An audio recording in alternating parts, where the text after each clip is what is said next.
How to waterproof a plaster statue for outdoor use.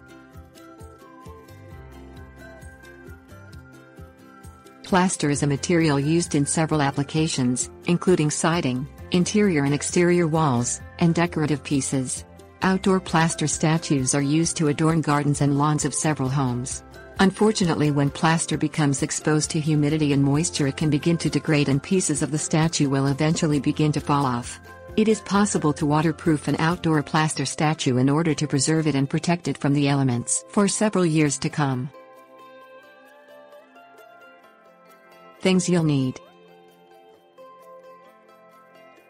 fine grit sandpaper, soft cloth, linseed oil, paintbrushes. Sand the surface of the plaster statue lightly with fine grit sandpaper. Wipe away any dust created by the sanding with a soft cloth. Cover the entire statue with a light coating of linseed oil, using a paintbrush. Allow the first coat to linseed oil to dry and apply a second and third coat, allowing each additional coat to dry before the next coat's application. Allow the final coat to finish drying before placing the statue in an outdoor environment. Tips: warnings. Avoid covering the statue with heavy layers of linseed oil, which could cause the finished product to take on a greasy, unfinished appearance.